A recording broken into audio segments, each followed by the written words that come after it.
what are most of the common conditions that are coming up that you see your patients struggling with? Oh, so many of them. Like we have more of lifestyle problems like diabetes.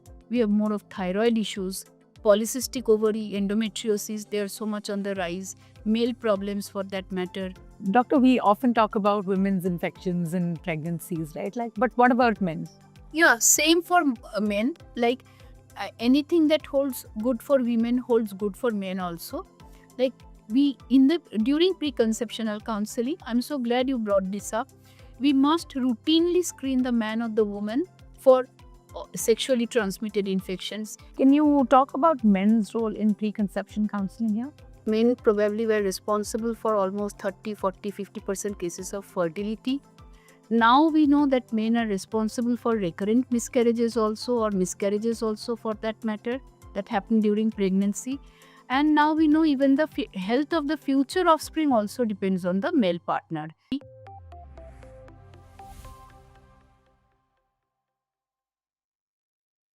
Hello, everyone, and welcome back to Fertility Tales powered by Nova IVF, where we have honest, heartfelt conversations about parenthood, fertility, and everything in between. I'm your host, Simrat, and if you've ever wondered when's the right time to start planning for a baby, or even how do I know if I'm ready, this is the episode for you. Today, we're talking about something that most couples overlook until they're already trying: preconception counseling. And joining me today to unpack it all is someone who's not only an expert in reproductive medicine, but also deeply passionate about helping couples plan smarter. Dr. Oindri Sanyal, fertility specialist at Nova IVF Fertility, Kolkata. It's really nice to have you here, Doctor, with us. Thank you, Simrat, for having me here. You know, Doctor, these days we hear about DINKs, which is double income, no kids. And there are people who have, don't want to have kids by choice. But in this group, there are also people who want to have kids, but not just right now, and who want to plan their parenthood journey, but they don't know how to. What do you have to say about the preparation that they should be doing and how to go about it?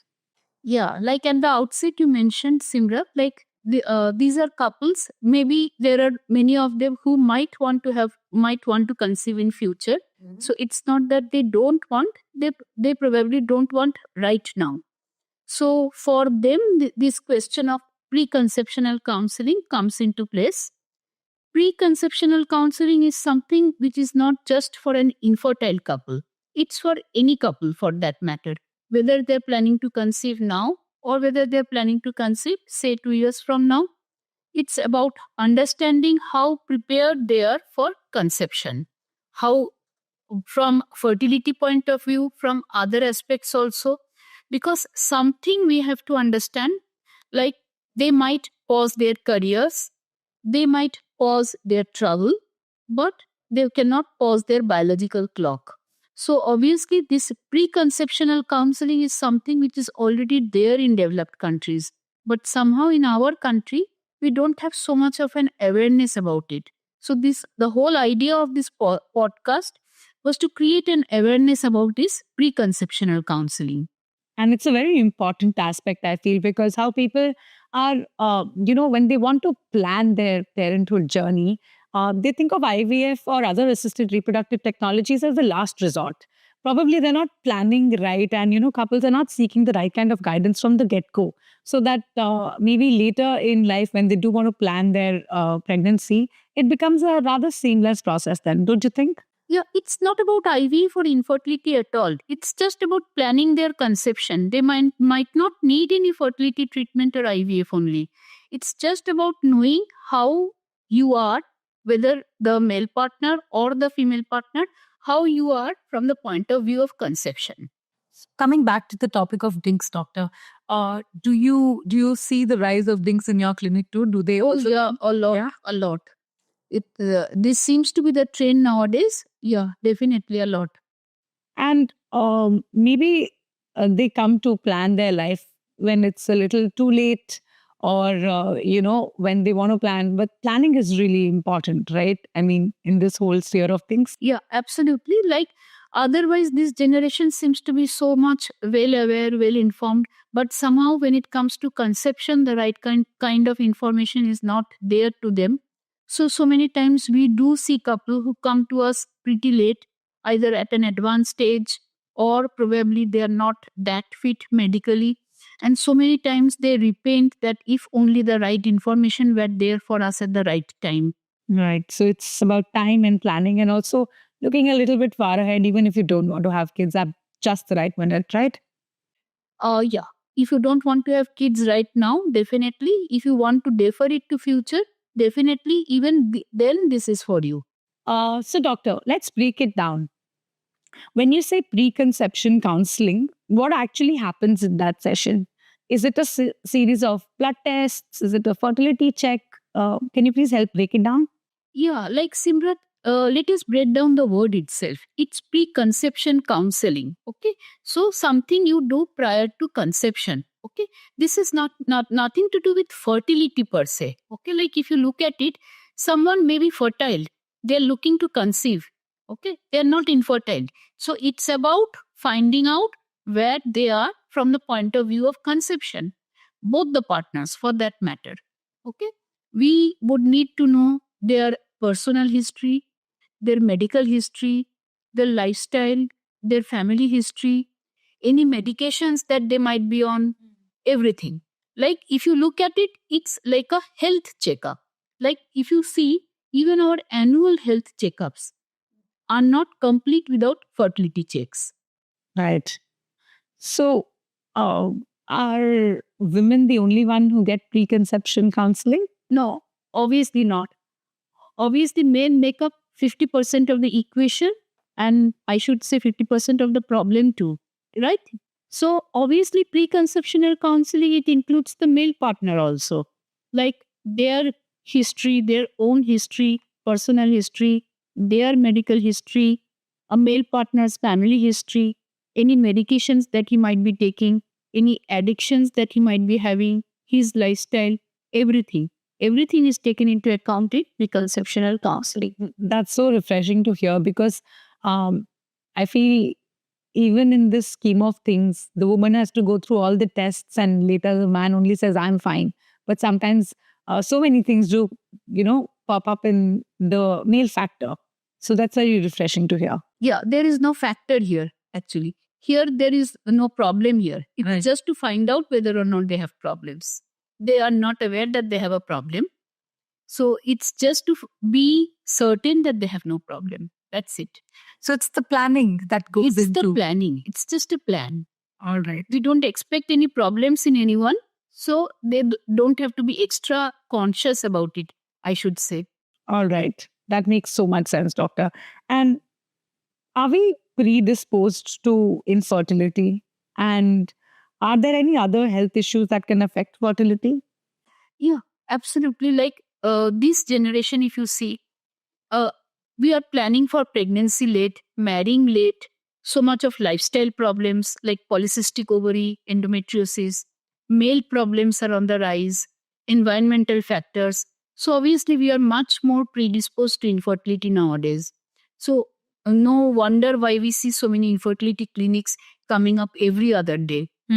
And what was your other question, Simran? What are most of the common conditions that are coming up that you see your patients struggling with? Oh, so many of them.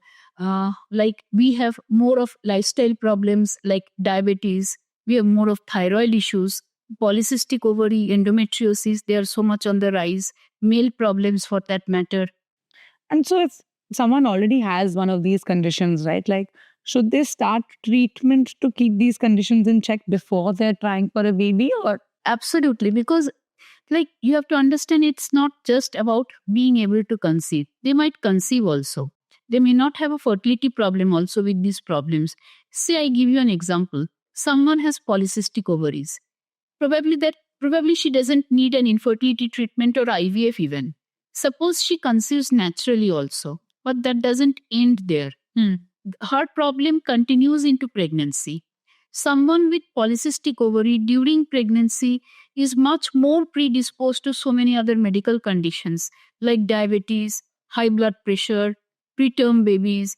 And you would be surprised to know, Simrat, like I was reading the other day, it is said that a mother's genetic condition, her polycystic ovarian condition, even affects the next generation also, even genetically and metabolically, which means that suppose if the mother had polycystic ovaries before she was pregnant or while she was pregnant, then there is a fair chance that her daughter later in life she would also have this problem. That's alarming to know, doctor. Yeah. So here comes the importance of preconceptional screening. Sounds like it's very important for any couple to know what they are going to get into and plan for it. Absolutely. And doctor, when they plan for it, when it comes to after they've done their preconception counseling, what are the next steps? How do they go about living their lives, preparing themselves again for the next set of? I mean, and then when they are ready to have kids, then what? So if we take the segments one by one, say probably their own history, the female partner's history. So probably we give them an idea, like probably how her cycles are, how her fertility is. We can probably give an idea whether or not she has a problem. Okay, suppose her cycles are irregular or she has a low image. We probably prime her that, see, you may not be planning your conception now, but later on, when you plan conception, you might face a fertility issue. Or somebody with a low image, while undergoing a preconceptional counseling, she gets to know that she's having a very low image, which she was not aware of before. She might even consider freezing up her eggs. Coming to medical history, suppose we get to know that that particular woman or man has a thyroid problem or has diabetic problem or something else. So we have to obviously control it before they plan for a conception. And we have to make them understand that this control is not just for conception, it's for their overall health also, because there's life beyond conception also. Coming to other things like a family history, they may not be aware that their family might be having a genetic disorder. There might be a history of a Down's baby in the family or a thalassaemic child in the family. So that gives us a cue that there might be a genetic problem running in the family which they may not be aware of. Like obviously in our country we do astrology checkups before marriage, but how many of us do a thalassemia screen before getting married? Okay, so that is the thing, we have to make them so aware about that. Like recently only I'm treating a patient from Bangladesh. Like this couple, wife is a wife is a thalassemia carrier and husband is an HBE carrier. So which makes their son a E beta thalassemia carrier. Okay, so this son is having to undergo regular blood transfusions for that. So, with something which could have been avoided if they had undergone a preconceptional screening. Suppose there is a history of a Down's baby, either of these couple or in the family. We have to prime them that, I mean, it's not that it might recur, but there might be ways to avoid that. So, these are the things we have to make them aware as far as family history is concerned. Then there may be so many medications that the husband or the wife might be taking. Say, suppose the wife is taking some medications which might not be safe during pregnancy. So, we would have to probably tell her to go back to her specialist, change the medicines or lower their dose, or probably the husband is taking some medicines which, without his knowledge, is affecting his sperm parameters, making him less fertile. So, these are the things addiction wise. Say, suppose someone is a smoker, someone is an alcoholic, so we have to tell them to cut down on those so that their future offspring is not affected. So all these things they come into the domain of preconceptional counseling. That's really important to know. That's a lot. That's a lot. I mean, it's only the tip of the iceberg. I feel That's a lot. And like as I am emphasizing repeatedly, this is not just for couples who are infertile. This is for any couple who is planning to conceive. Right. Doctor, we often talk about women's infections and pregnancies, right? Like, but what about men? Yeah, same for men. Like anything that holds good for women holds good for men also. Like we in the during preconceptional counseling, I'm so glad you brought this up. we must routinely screen the man or the woman for sexually transmitted infections, whether it is hepatitis B, whether it is HIV. You would be surprised to know that recently I had a couple in my clinic. Uh, we did everything for them. Then I was informed by my pathology lab that the male partner is HIV positive. Imagine their surprise. They did not have the remotest idea, and they had been living together, having their normal relation without this idea. And it came as so much of a surprise, and I would say came as so much of a blow to them. And obviously, after that, I had to refer them off to the School of Tropical Medicine and get the man treated first before they plan anything even.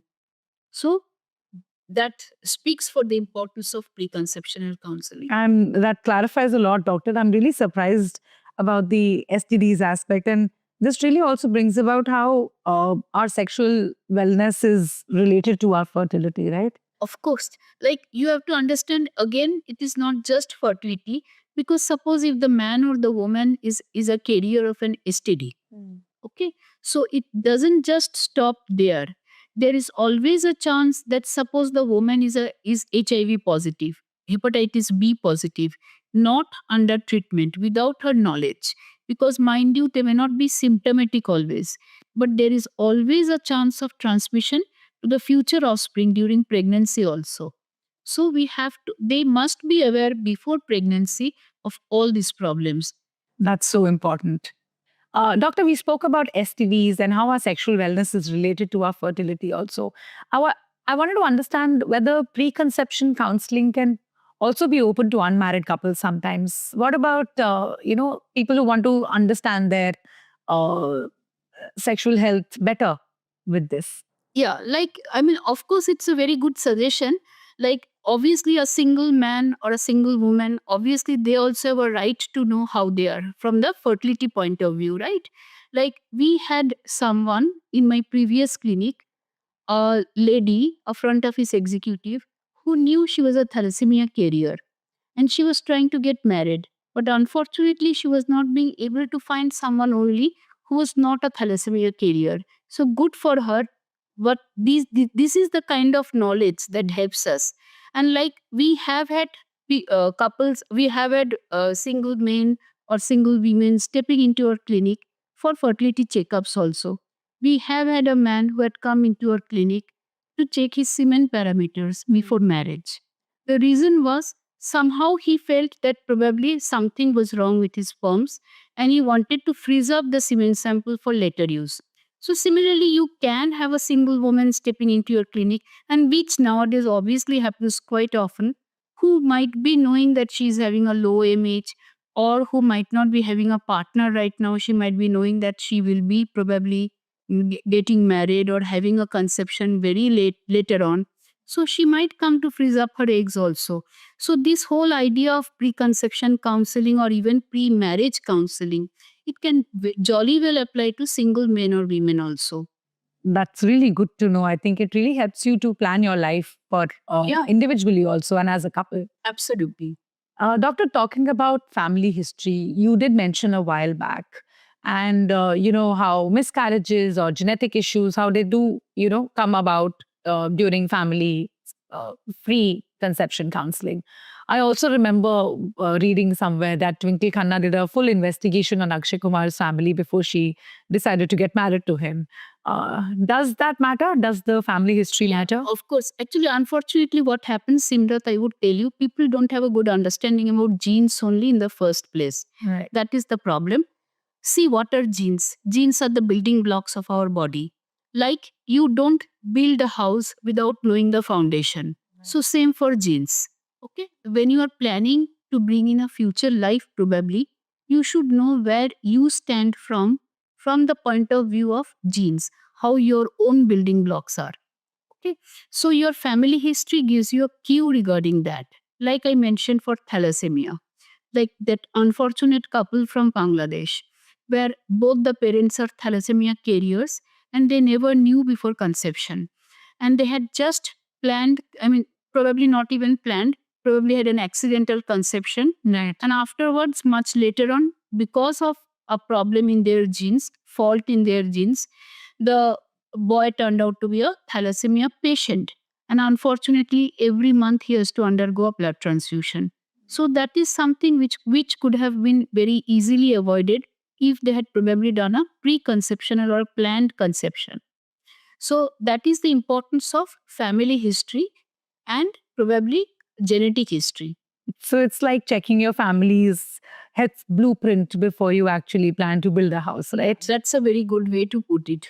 Okay, great. Doctor, we often talk about women's health in this preconception counseling, but men are also equally a part of the story, right? So, can you talk about men's role in preconception counseling here?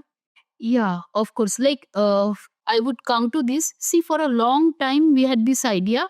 First and foremost, we thought men were not responsible for anything. Right? Then we had this idea that men probably were responsible for almost 30, 40, 50% cases of fertility. Now we know that men are responsible for recurrent miscarriages also, or miscarriages also for that matter, that happen during pregnancy. And now we know even the health of the future offspring also depends on the male partner. So goes beyond saying that gradually and gradually, as more and more research are coming, we are getting to know more and more how the male partner matters. Like recently, I mean, if we start from the latest research, like it shows that among autistic children, the chance of having an autistic child increases if the age of the male partner is more. Suppose the male partner is aged 50 years or above, so the chance of an autistic child increases. So it just doesn't stop at not being able to conceive. It carries on into miscarriages, into the health of the future offspring also. So you can jolly well understand how important screening for men's health is before planning for conception. So, it's not just about jumping into conception, it's also being aware and prepared. Yeah. But the good thing is, what I see now, more and more the patients are aware also. Like there was a time, I would say, like when I started my gynec practice, say 20 years back, there was a time when we had to persuade a male partner to do something as simple as a semen analysis test. They would just refuse, saying that there is no fault with me. But 20 years down the line, what I see that the male partners are more aware and as a result more acceptable. Sometimes even they would ask, ma'am, is my age a problem? Not just for conception, but for the health of the future child. That's really important because together you're raising a baby and getting a baby into this world. So, I guess this is great to hear. Yeah.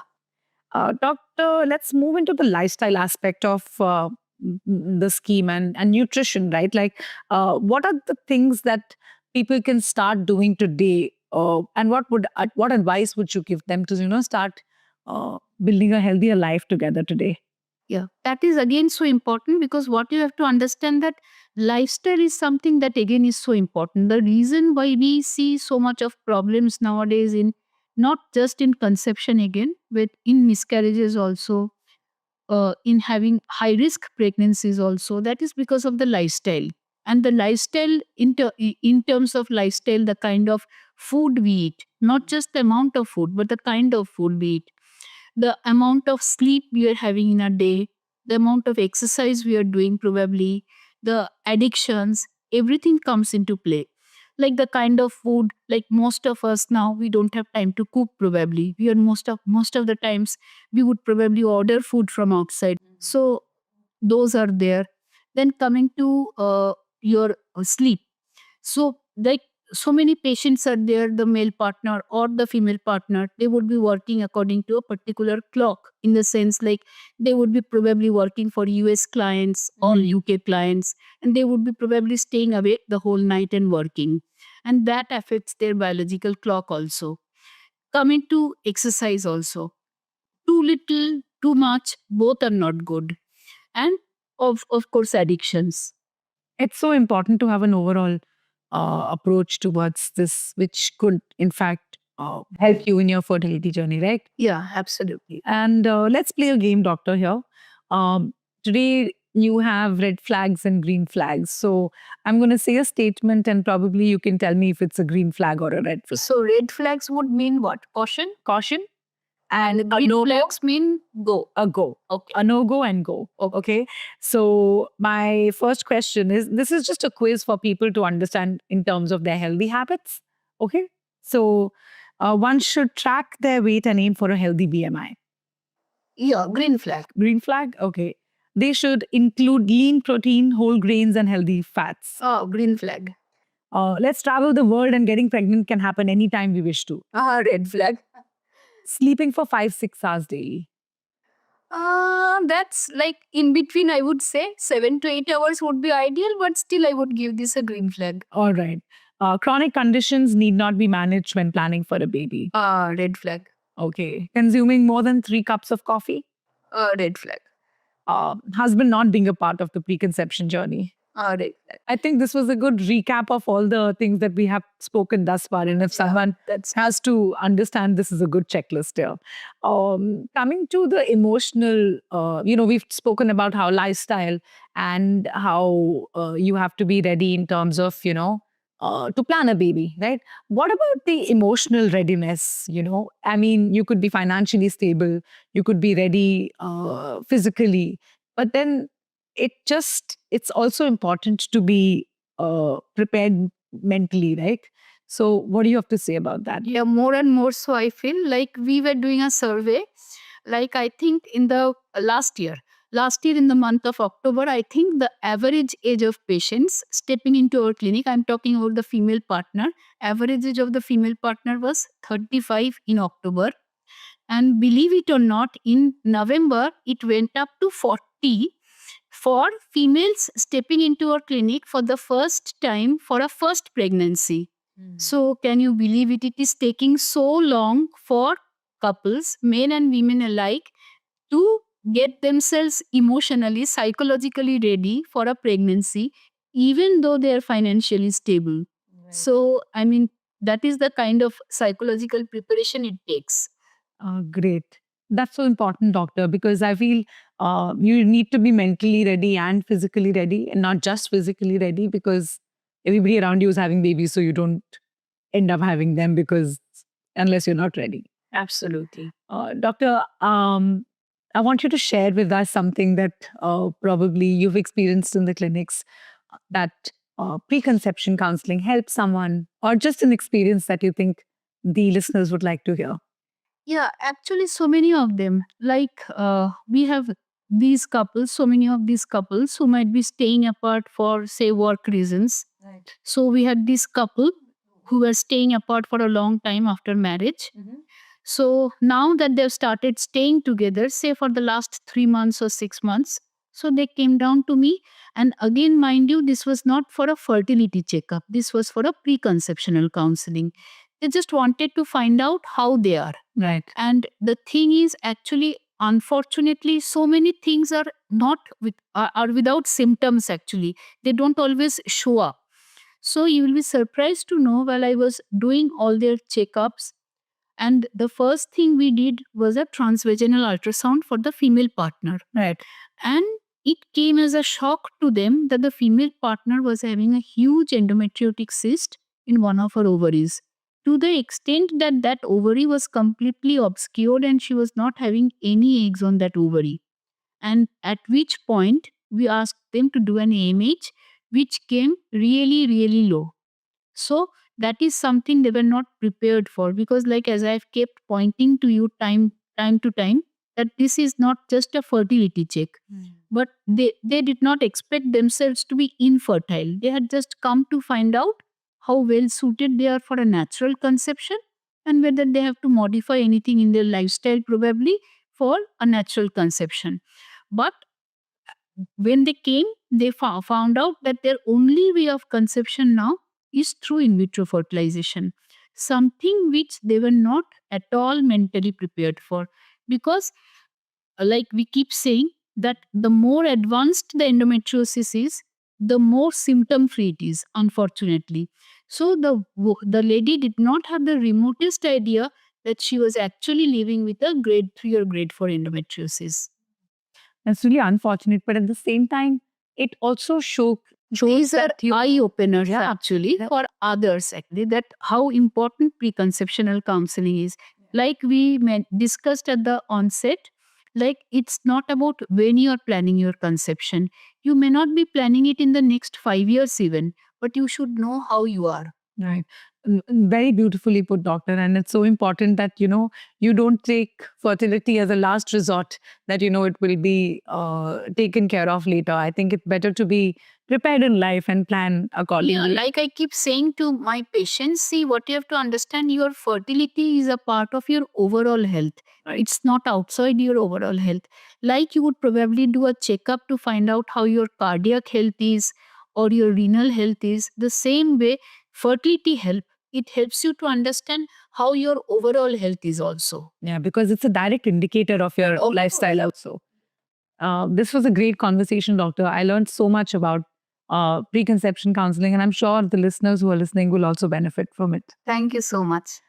To everyone listening, I hope this episode reminded you that planning a baby isn't just about a positive test, it's about a positive start.